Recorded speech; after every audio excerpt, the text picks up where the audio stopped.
प्यारे बच्चों, आज हम बीएससी फर्स्ट ईयर का एक महत्वपूर्ण आर्टिकल यहाँ करेंगे। हम पॉइजन्स इक्वेशन और लैपलेस इक्वेशन जो कि बहुत ही इम्पोर्टेंट हैं, बहुत सी कॉम्प्लेक्स जो प्रॉब्लम्स हैं फिजिक्स में, उनको सोल्व करने में इनको यूज़ किया जाता है। और आप देखेंगे कि आपके एग्जाम में भी इनको पूछा जाता है कि डिराइव लैपलेस इक्वेशन या डिराइव पॉइजन्स इक्वेशन। तो चलिए हम लोग शुरू करते हैं। इन इक्वेशंस को ड्राइव करने के लिए हम सबसे पहले क्या करेंगे कि इलेक्ट्रिक फील्ड को ड्राइव करेंगे एज ए पोटेंशियल ग्रेडियंट के रूप में। यानी सबसे पहला हमारा उद्देश्य रहेगा डेरिवेशन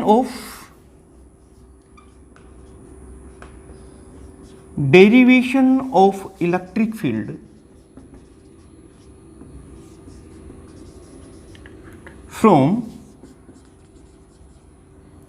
पोटेंशियल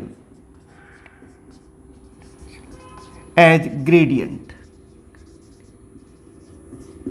प्यारे बच्चों, आप जानते हैं कि electric field in 3 component form we already no.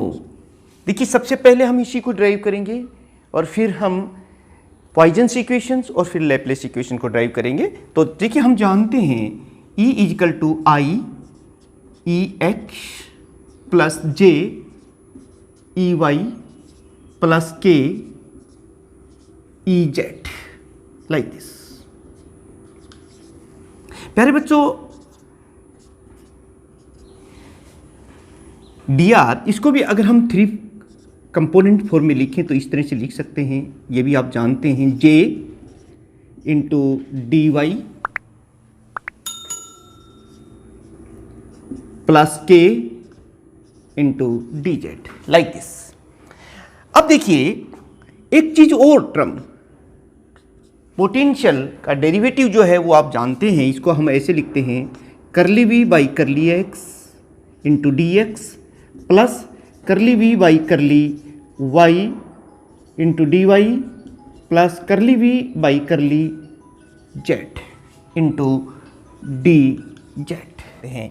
इसको किस तरह से लिख सकते हैं? डी वी को ऐसे लिखेंगे कि i curly we by curly x plus j curly we by curly y plus k curly we by curly Z. ये देखिए, हमने इसको लिख दिया है इनटू आई डी एक्स, ये जो टर्म है डी आर में इस फॉर्म में, प्लस जे into D Y plus K into D Z. इस तरह से हम इसको लिख सकते हैं। देखिए, D V, this is D V. It means that ये क्या है? ये डेल वी, इसको हम ऐसे जानते ही हैं, it is equal to del v, जबकि it is into d are.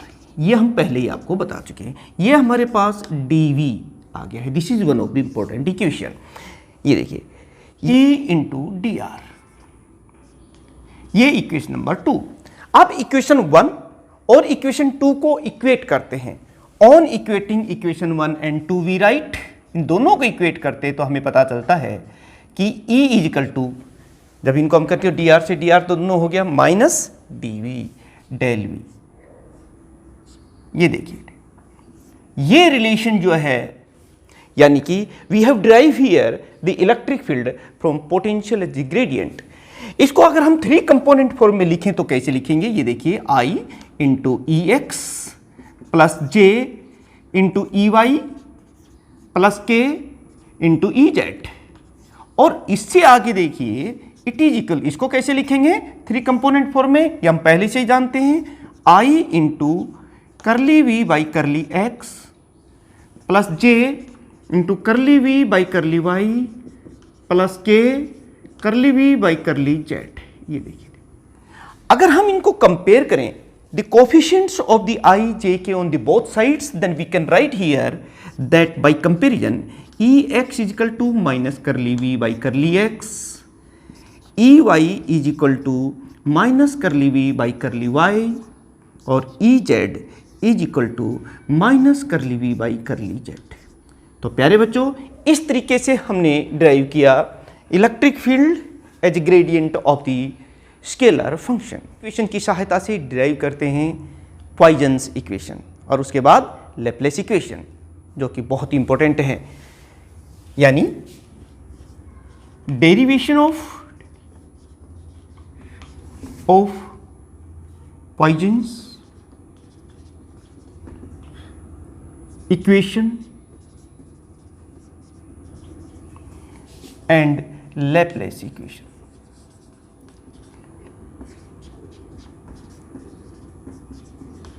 प्यारे बच्चों, इनको आप साथ साथ रजिस्टर में नोट करते चले जाएं और इनका हैंड रिटन नोट्स अगर आप चाहिए तो वो भी आपको डिस्क्रिप्शन में उसका लिंक मिल जाएगा। E इजिकल टू जो इलेक्ट्रिक फील्ड था हमारा वो क्या था, माइनस डेल V। ये हमने अभी अभी डिराइव किया है। Now take the divergence on both side, यानी कि take divergence of on both sides. तो प्यारे बच्चों, हम इसको इस तरह से लिखेंगे, del dot E is equal to minus del square V। ये हमारे पास एक इक्वेशन आ गई, इसको इक्वेशन नंबर 1 दे देते हैं। एक आपने पीछे गॉस लॉ पढ़ा था, वो क्या था, we know Gauss law in electrostatics. देखिए वो क्या था, आप जानते हैं टोटल जो इलेक्ट्रिक फ्लक्स है किसी भी क्लोज सरफेस के लिए that was equal to Q by epsilon naught. इसको इक्वेशन नंबर 2 जान देते हैं। अब मैं Q की वैल्यू और E डॉट ds इसकी वैल्यू को निकाल करके यहां रखेंगे। देखिए हम लोग जानते हैं कि if is the volume charge density, volume charge density यानी चार्ज पर यूनिट वॉल्यूम, ये है। तो फिर आप यहां से देख सकते हैं कि ये जो Q की वैल्यू आ जाएगी that is equal to V into rho into D. अगर कंप्लीट चार्ज हम लोग देखना चाहें तो ये आ गया। अब बात देखते हैं कि गॉस डाइवर्जेंस थ्योरम आपने पिछले वीडियो में इसको हमने ड्राइव का बहुत अच्छी तरीके से पढ़ा है, आप उसको भी देखिएगा। तो उसी थ्योरम को यूज करते हुए देखिए हम जानते हैं using Gauss divergence theorem,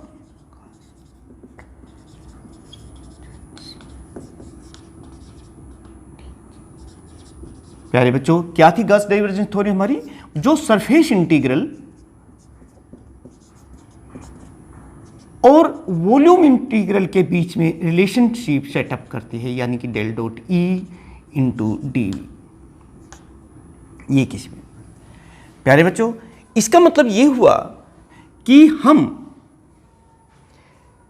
Q की वैल्यू इस इक्वेशन से और E डॉट ds इसकी वैल्यू इस इक्वेशन से, इन दोनों रिलेशंस को यूज करके ये इक्वेशन अब हमारी क्या बन जाएगी वो देखिए।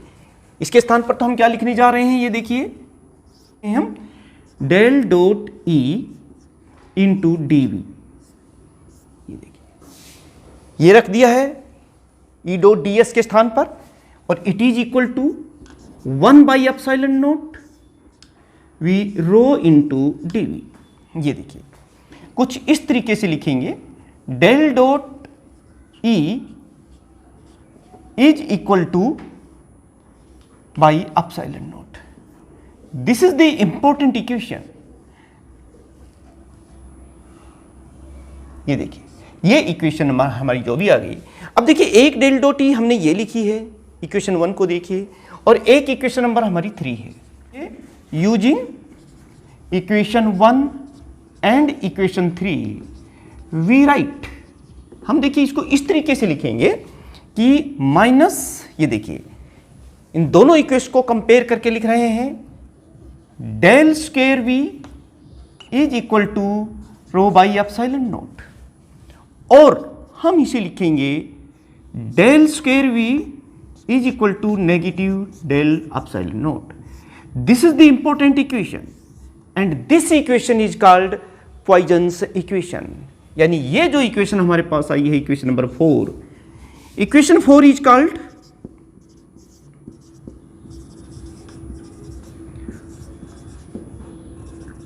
Poisons equation. प्यारे बच्चों, अगर आपसे कहा जाता है कि डिराइव पॉइजन्स इक्वेशंस, तो फिर आपको ये रिलेशन लेकर के चलना पड़ेगा, या इससे पहले इसको भी डिराइव कर सकते हैं अगर ज़्यादा मार्क्स के हैं तो। फिर आप ये स्टेप लेते हुए और इस यहाँ तक पहुँचेंगे। This equation is called Poisson's equation. प्यारे बच्चों, अगर हम ये मान लें कि सोर्स डेंसिटी या ये जो वॉल्यूम चार्ज डेंसिटी है ये 0 है, वहाँ पर चार्ज फ्री, यानी कि मैं जो बात कहने जा रहा हूँ वो ये है कि if the volume charge density, volume charge density कहिए या फिर सोर्स डेंसिटी और source density of charge is 0, मतलब अगर ये 0, यानी कि मैं ये कहना चाह रहा हूं अगर ये 0 है तो फिर ये हमारी इक्वेशन नंबर 4 क्या बन जाएगी, ये देखिए। Now this equation number 4 becomes here, आप खुद ही देखिए कि अगर ये 0 होगी तो हमारे पास ये इक्वेशन हो जाएगी del square v and it is equal to 0, ये 0 हो जाएगी। And this is the equation number 5 and this equation number 5 is called Laplace equation. यानी कि आप क्या कहेंगे, it is the Laplace equation. अरे ये बहुत महत्वपूर्ण इक्वेशन है प्यारे बच्चों। कोई भी फंक्शन जो इस लैप्लेस इक्वेशन को सेटिस्फाई करता है उसे हम कहते हैं स्फेरिकल हार्मोनिक फंक्शन। यानी any function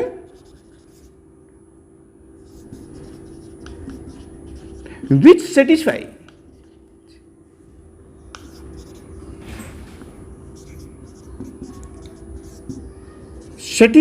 the Laplace equation is called spherical harmonic function। यानी कि इस तरह से हमारे पास हार्मोनिक फंक्शन की भी डेफिनेशन आ गई। एक और बात कि कोई ये एक हमारे पास कोई फंक्शन है, इसकी जो एवरेज वैल्यू है, ये देखिए, average value of this function which satisfy this Laplace equation over a close surface is equal to its value at the centre of that spherical surface. और जब हमें ये पता चल जाए तो बहुत सी कॉम्प्लेक्स जो प्रॉब्लम्स हैं फिजिक्स में हम उनको सोल्व कर सकते हैं। यानी कि मैं जो कहना चाह रहा हूं कि the average value of function,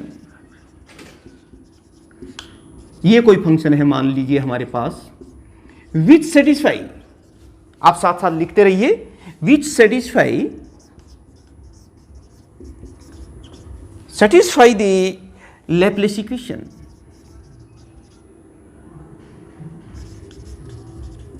any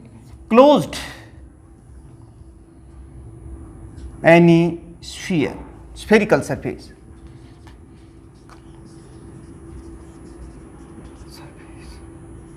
is equal to